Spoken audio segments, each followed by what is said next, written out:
NCERT book है ये class 6 का, पृथ्वी और हमारा आवास।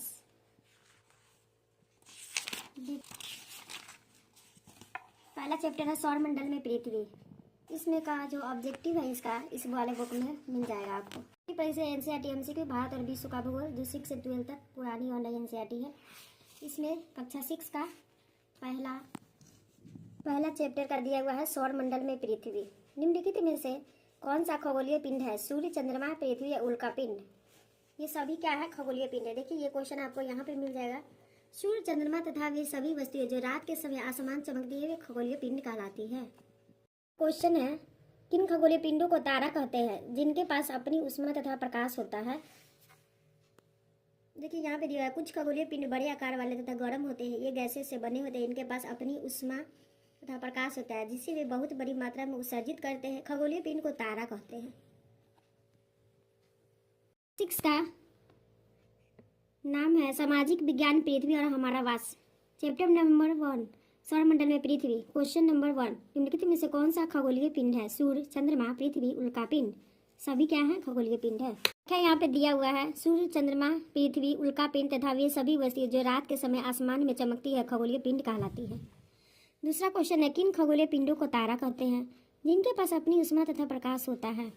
व्याख्या है कुछ खगोलीय पिंड बड़े आकार वाले तथा गर्म होते हैं। ये गैसों से बने होते हैं। इनके पास अपनी ऊष्मा तथा प्रकाश होता है जिसको वे बड़ी मात्रा में उत्सर्जित करते हैं। इन खगोलीय पिंडों को तारा या सूर्य भी एक क्या है? तारा है।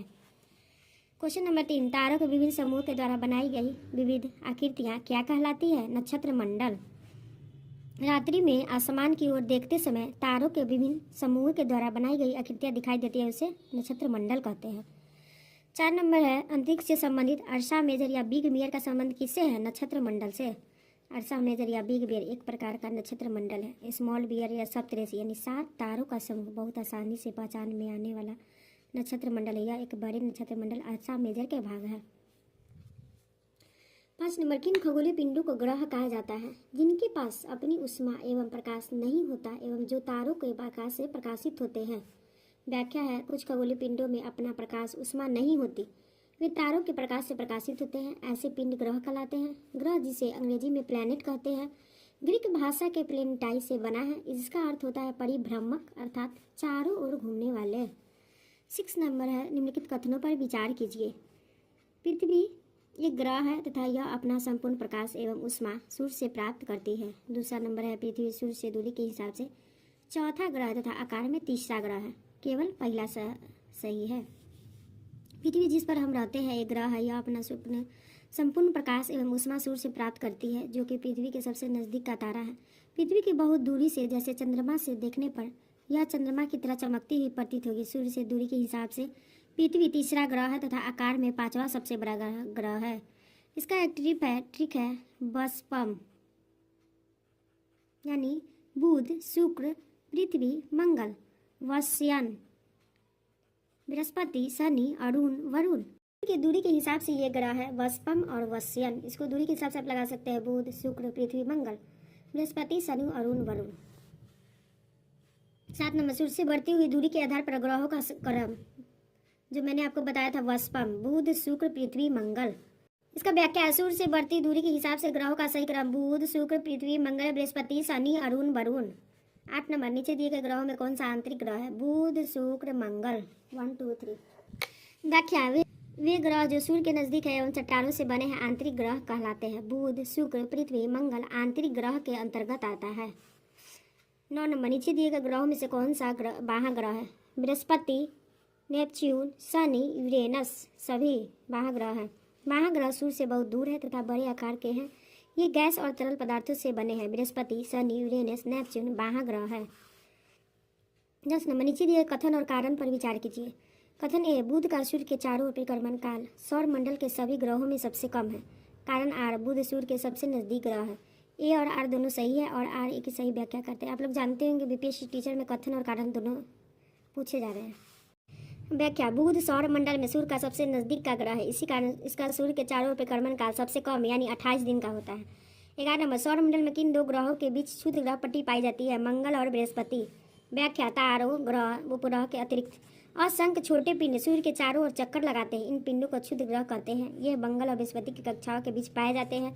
वैज्ञानिकों के अनुसार क्षुद्र ग्रह ग्रह के ही भाग होते हैं जो वर्षों पहले विस्फोट के बाद ग्रहों से टूटकर अलग हो गए। 12 नंबर, हमारे सौरमंडल में सूर्य से सबसे दूर कौन सा ग्रह है? नेपच्यून यानी वरुण। सूर्य से दूरी के अनुसार ग्रहों की स्थिति: बुध, शुक्र, पृथ्वी, मंगल, बृहस्पति, शनि, यूरेनस, नेपच्यून। 2006 में अंतर्राष्ट्रीय खगोलीय संघ ने अपनी बैठक में यह निर्णय लिया कि प्लूटो, सीरस, 2003 UB 313 जैसे खगोलीय पिंडों को बौने ग्रह की श्रेणी में रखा जा सकता है। 13 नंबर, नीचे दिए गए कथनों पर कारण और विचार कीजिए। कथन ए, पृथ्वी के आकार को भूभाग यानी ज्वाइड भी कहा जाता है। कारण आर यानी पृथ्वी ध्रुवों के पास थोड़ी चपटी है। ए और आर दोनों सही है। आर का सही व्याख्या करता है।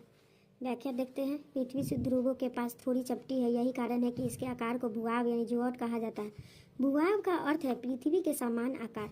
जीवन के लिए अनुकूल परिस्थितियाँ संभवतः केवल पृथ्वी पर ही पाई जाती है। पृथ्वी न तो अधिक गर्म है न अधिक ठंडी। यहाँ जल एवं वायु की उपस्थिति है जो जीवन के लिए आवश्यक है। 14 नंबर, निम्नलिखित में से कौन सा कथन सत्य है? पहला, अंतरिक्ष से देखने पर पृथ्वी हरे रंग की दिखाई देती है। दूसरा, पृथ्वी का हरा रंग हमें वहाँ वनों के कारण दिखाई देता है, न तो एक न तो दो। व्याख्या देखते हैं। अंतरिक्ष से देखने पर पृथ्वी नीले रंग की दिखाई पड़ती है क्योंकि पृथ्वी की 2/3 सतह जल से ढकी हुई है, इसलिए इसे नीला ग्रह कहा जाता है। 15 नंबर है, सौरमंडल का निर्माण किससे मिलकर बना होता है? ग्रह, उपग्रह, सूर्य, उल्कापिंड, सभी से। व्याख्या, सूर्य, 8 ग्रह, उपग्रह, कुछ अन्य खगोलीय पिंड जैसे क्षुद्र ग्रह, उल्कापिंड मिलकर सौरमंडल का निर्माण करते हैं, जिसे हम सौर परिवार के नाम देते हैं, जिसे हम मुखिया सूर्य है। 16 निम्नलिखित में से कौन सा कथन सत्य है? सूर्य का खिंचाव बल सौरमंडल को बांधे रखता है। दूसरा, सूर्य सौरमंडल के लिए प्रकाश और ऊष्मा का मुख्य स्रोत है। 1 और 2 दोनों सही है। व्याख्या देखते हैं। सूर्य सौरमंडल के केंद्र में स्थित है। यह बहुत बड़ा है एवं अत्यधिक गर्म गैसों से बना है। इसका खिंचाव बल इससे सौरमंडल को बांधे रखता है। सूर्य सौरमंडल के लिए प्रकाश एवं ऊष्मा का मुख्य स्रोत है। हम सूर्य की अत्यधिक तेज ऊष्मा को महसूस नहीं करते क्योंकि यह पृथ्वी के सबसे नजदीक का तारा होने के बावजूद हमसे लगभग 15 करोड़ किलोमीटर दूर है। इसी कारण सूर्य के प्रकाश को पृथ्वी पर पहुंचने में लगभग 8 मिनट लगता है। 17 नंबर, सौरमंडल के ग्रह जो सूर्य का चक्कर लगाते हैं, इनके रास्ते किस आकार में फैले हैं? दीर्घवृत्ताकार। व्याख्या, सौरमंडल के सभी 8 ग्रह एक निश्चित पथ पर सूर्य का चक्कर लगाते हैं। ये रास्ते दीर्घवृत्ताकार रूप में फैले हुए ये कक्षा कहलाते हैं। 18 नंबर, किस ग्रह को पृथ्वी का जुड़वा ग्रह कहते हैं? शुक्र को। शुक्र को पृथ्वी का जुड़वा ग्रह मानते हैं क्योंकि यह आकार, घनत्व एवं व्यास में पृथ्वी के लगभग बराबर है। 19 नंबर, पृथ्वी का सबसे निकटतम ग्रह कौन सा है? शुक्र। पृथ्वी का सबसे निकटतम ग्रह शुक्र है। 20 नंबर है, हमारे सौरमंडल का सबसे बड़ा और सबसे छोटा ग्रह कौन सा है? बृहस्पति और बुध। व्याख्या, हमारे सौरमंडल के ग्रहों में बृहस्पति सबसे बड़ा तथा बुध सबसे छोटा है।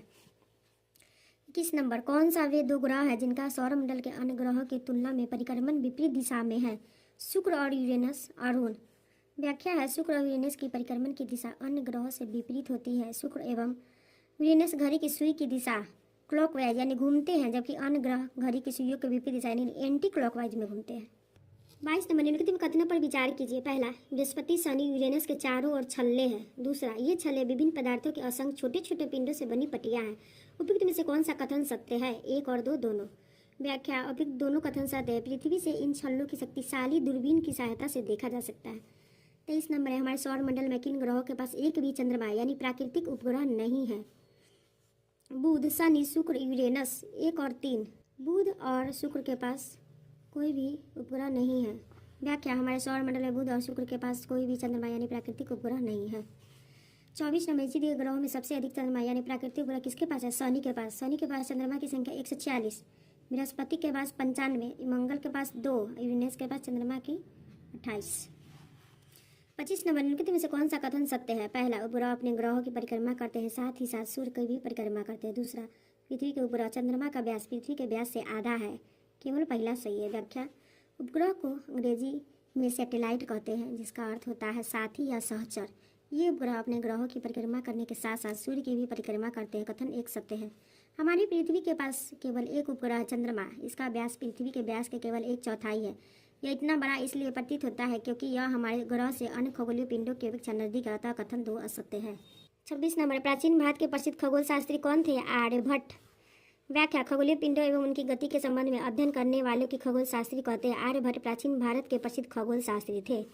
27 नंबर, नीचे दिए गए कथन और कारण पर विचार कीजिए। कथन ए, पृथ्वी से हमें चंद्रमा का केवल एक ही भाग दिखाई देता है। कारण आर, चंद्रमा के द्वारा पृथ्वी का एक चक्कर पूरा करने में लगने वाला समय अपने अक्ष पर एक चक्कर पूरा करने में लगने वाले समय से अधिक होता है।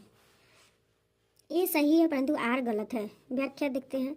चंद्रमा पृथ्वी का एक चक्कर लगभग 27 दिनों में पूरा करता है। लगभग इतने ही समय में यह अपने अक्ष पर एक चक्कर भी पूरा करता है। अतः चंद्रमा के द्वारा पृथ्वी का एक चक्कर पूरा करने में लगने वाला समय अपने अक्ष पर एक चक्कर पूरा करने में लगने वाले समय के बराबर ही होता है। इसके परिणाम स्वरूप पृथ्वी से हमें चंद्रमा का केवल एक ही भाग दिखाई देता है। नील आर्मस्ट्रांग पहले व्यक्ति थे जिन्होंने 20 जुलाई 1969 को सबसे पहले चंद्रमा की सतह पर कदम रखा। नासा के आधिकारिक वेबसाइट के अनुसार, जबकि एनसीईआरटी कक्षा 6 के पाठ्य पुस्तक में 21 जुलाई 1969 को दिया गया है। क्वेश्चन नंबर 28 नीचे दिए विचार करना है। पहला, सूर्य के चारों ओर चक्कर लगाने पत्थरों के छोटे छोटे टुकड़े को उल्का पिंड कहते हैं। दूसरा, खुले आकाश में फैली और एक छोर से दूसरे छोर तक चौड़ी सफ़ेद पट्टी जो कि लाखों तारों का समूह है, आकाश गंगा कहते हैं। 1 और 2 दोनों कथन सही है। व्याख्या है। सूर्य के चारों ओर चक्कर लगाने वाले पत्थर के छोटे छोटे टुकड़े को उल्का पिंड कहते हैं। खुले आकाश में एक छोर से दूसरे छोर तक फैली चौड़ी सफ़ेद पट्टी जो कि एक चमकदार रास्ते की तरह दिखती है, यह लाखों तारों का समूह है। यह पट्टी आकाश गंगा है। हमारा सौर मंडल आकाश गंगा का एक भाग है। प्राचीन भारत में इसकी कल्पना आकाश में प्रकाश की एक बहती नदी से की गई थी। इस प्रकार इसका नाम आकाश गंगा पड़ा। लाखों आकाश गंगाएं मिलकर ब्रह्मांड का निर्माण करती हैं। अतः यह पहला चैप्टर समाप्त हो गया। यहाँ से दूसरा शुरू हो गया। अगर आपको अच्छा लगे तो कमेंट जरूर कीजिएगा। इसके बाद मैं कल लेकर दूसरा चैप्टर आऊँगी।